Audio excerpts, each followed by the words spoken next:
Hi అండి, నేనైతే ఈ వీడియోలో మినప ఉండ ఎలా చేసుకోవాలో చూపిస్తున్నాను. మినప ఉండ అంటే అదేనండి, సున్నుండ.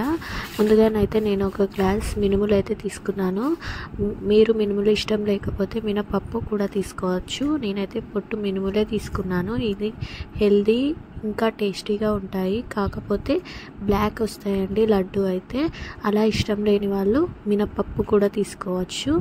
ఇలా మెల్లగా సిమ్లో పెట్టుకొని ఒక 20-25 మినిట్స్ అయితే వేయించుకోవాలి.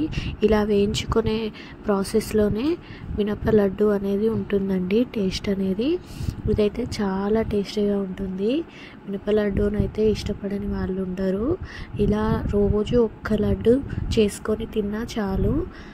చాలా అంటే చాలా హెల్దీ. అదైతే పిల్లలకి కూడా చాలా హెల్దీ. పెద్దవాళ్ళైనా పిల్లలైనా చాలా ఇష్టంగా తింటారు. ఇలా ఒక్కసారి చేసి పెట్టండి. నేనైతే మినుములు అయితే చాలా మంచిగా మెల్లగా వేయించుకుంటున్నాను. మినుములు మొత్తం వేగిన తర్వాత 2 స్పూన్స్ రైస్ అయితే యాడ్ చేయాలి. మొత్తం వేగిన తర్వాత లాస్ట్కి స్టవ్ ఆఫ్ చేసిన తర్వాత 2 స్పూన్స్ రైస్ అయితే యాడ్ చేయాలి. మనం మినుములు వేగక ముందే రైస్ అయితే యాడ్ చేయకూడదు, ఎందుకంటే రైస్ అయితే మాడిపోతాయండి. సో ఇలా మెల్లగా వేయించుకోవాలి, సిమ్లోనే వేయించుకోవాలి. ఇలా నేనైతే ఒక గ్లాసు మినుములకి ఒక గ్లాసు చక్కెర అయితే తీసుకున్నాను. మీరు చక్కెర ఇష్టం లేకపోతే బెల్లం కూడా తీసుకోవచ్చు.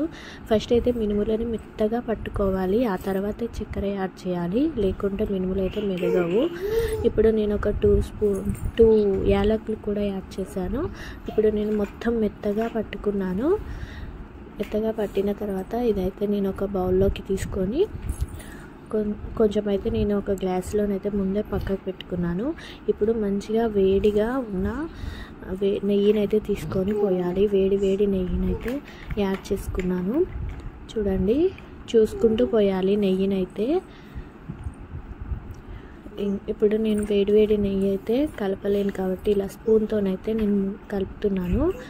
చూడండి, నెయ్యి అయితే చూసుకొని పోసుకోవాలి. నేనైతే ఒక్కసారిగా భయపడ్డాను, కానీ నేను పక్కకి ఆల్రెడీ పెట్టుకున్నాను కాబట్టి సెట్ అవుతుంది. ఇలా మనమైతే చూసుకోకుండా పోసుకుంటేనైతే లడ్డు అయితే రాదండి. సో ఇప్పుడు నేను పక్కకున్న పిండిని కూడా మొత్తం యాడ్ చేశాను.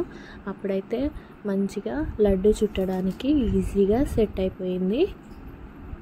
చూసారు కదా, ఇలా మొత్తం కలుపుకొని ఇది కొంచెం వేడిగా ఉన్నప్పుడే లడ్డు చేసుకోవాలండి. చేతితో మెల్లగా ప్రెస్ చేస్తూ ఇలా లడ్డూనైతే చుట్టుకోవాలి. వేడిగా ఉన్నప్పుడే చేసుకోవాలి, చల్లారితేనైతే లడ్డు చుట్టడం రాదు, ఇచ్చుకపోతుంది. సో ఇలా మినప లడ్డూలు అయితే చిన్న టిప్స్ అయితే పాటిస్తూ చేస్తే చాలా బాగుంటాయి, చాలా టేస్టీగా ఉంటాయి. పిల్లలు అయితే చాలా ఇష్టంగా తింటారు. చాలా బలం కాబట్టి ఇలా చేసి పెట్టండి.